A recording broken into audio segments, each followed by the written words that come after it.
Hello, I'm Khurram Amir Qureshi, Principal Solicitors of KQ Solicitors, Luton, United Kingdom, and I've been an immigration solicitor and advisor for over 12 years. मैं इस video में बात करना चाहूँगा right of appeal के मतलब थोड़ा सा, और ये होगा with reference to special reference to visitor visa applications और जो स्टूडेंट वीज़ा जो होते हैं स्टूडेंट एप्लीकेशंस उसके लिहाज से। कुछ लोगों को ये काफ़ी ये है गलत फहमी कि अगर आप एज अ विजिटर अप्लाई करते हैं या आप एज अ स्टूडेंट अप्लाई करते हैं और अगर आपका वीज़ा रिफ्यूज़ हो जाता है तो आप उसको चैलेंज नहीं कर सकते। और ये जो गलत फहमी है ये मेरा ख्याल है काफ़ी हद तक फैलाई हुई है काफ़ी जो स्टूडेंट कंसल्टेंट्स हैं उन लोगों ने, क्योंकि बताते हैं वो स्टूडेंट्स को ये जो कोई विजिटर होता है कि जी राइट ऑफ अपील क्योंकि ख़त्म हो गया है, इसलिए अगर आप अप्लाई करेंगे और आपका वीज़ा रिफ्यूज़ होता है तो आपके पास कोई रेमेडी अवेलेबल नहीं है, आप उसको चैलेंज नहीं कर सकते। तो सबसे पहली बात तो ये कि राइट ऑफ अपील बेशक ख़त्म किया गया था, जैसे 2013 में इसको था कि विजिटर वगैरह जो है जब रिफ्यूज़ होते हैं तो आप कोई अपील नहीं कर सकते। लेकिन इसके साथ साथ ये कि जो रेमेडी है वो जो है वो ख़त्म नहीं हुई। अगर आप अप्लाई करते हैं एज अ विजिटर या एज अ स्टूडेंट, अगर आपका वीज़ा रिफ्यूज़ होता है तो आपका रेमेडी अवेलेबल है। जैसे सबसे पहले तो जो राइट ऑफ अपील जैसे ख़त्म किया, तमाम जितने भी है ना पॉइंट बेस्ड सिस्टम टीयर 1, 2 वगैरह जिसमें स्टूडेंट भी आता है तो उनमें राइट ऑफ अपील ख़त्म किया गया था। और इसमें अब ये दिया गया कि अगर आपकी स्टूडेंट की एप्लीकेशन वीज़े की एप्लीकेशन रिफ्यूज़ होती है तो आप एडमिनिस्ट्रेटिव रिव्यू के ज़रिए से चैलेंज कर सकते हैं। यूजुअली ये 28 दिन के अंदर किया जाता है और उसकी 80 पाउंड कॉस्ट होती है।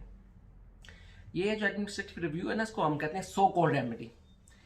क्योंकि ये जो रेमेडी है ये है कि आप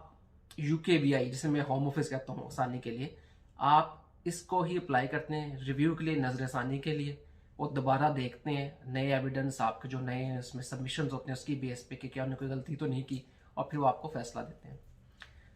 अब ये जो है एडमिनिस्ट्रेटिव रिव्यू, ये चले इसमें तो फिर भी इन्होंने दे दिया है, लेकिन ये अगर आप विजिटर को तौर पर एप्लीकेशन डालते हैं और वो रिफ्यूज़ होती है तो उसमें एडमिनिस्ट्रेटिव रिव्यू का राइट भी नहीं है। अब इसमें ये है देखने वाली बात कि कुछ एप्लीकेशंस जैसे कोई विजिटर की हैं और अगर उसमें ह्यूमन राइट्स का एलिमेंट है, फॉर एग्जांपल अगर आप विजिट के लिए एप्लीकेशन डालते हैं अपने स्पाउस से मिलने के लिए आना चाहते हैं कि UK में आपका हस्बैंड है या वाइफ है, और तो ये इसमें एक ह्यूमन राइट्स का एलिमेंट आता है।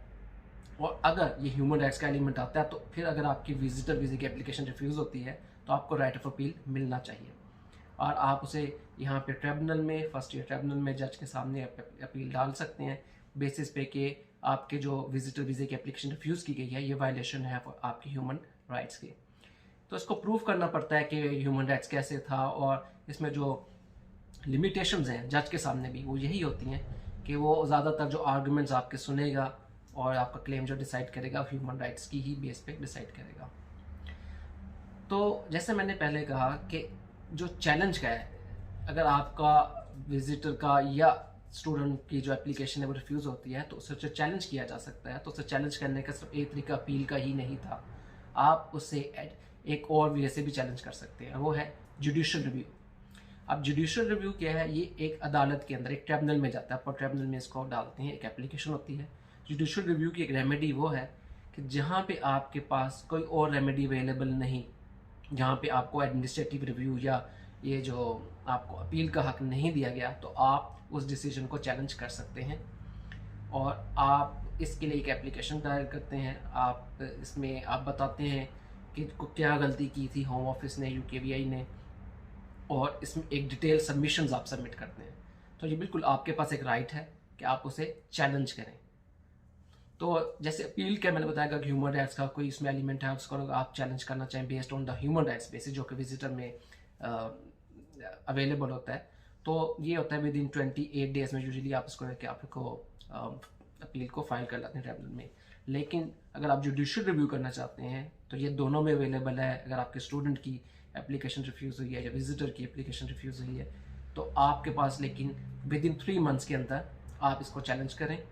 और जब आप इसको चैलेंज करें तो इसके अंदर आपको अपने डिटेल सर्कमस्टांसेस भी बताने पड़ते हैं।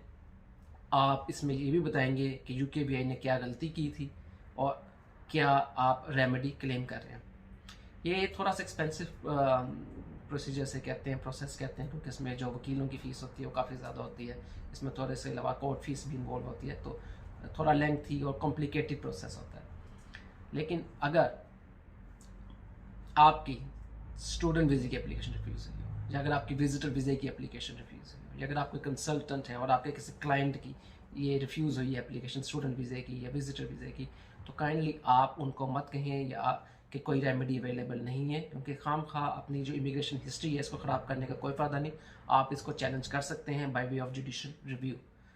तो मज़ीद मालूमात के लिए अगर आपको किसी किस्म की हेल्प चाहिए, कोई मज़ीद इंफॉर्मेशन चाहिए, तो आप मेरे से कॉन्टेक्ट कर सकते हैं डायरेक्टली बाय ईमेल info@kqsolicitors.com, और मेरे मोबाइल नंबर पे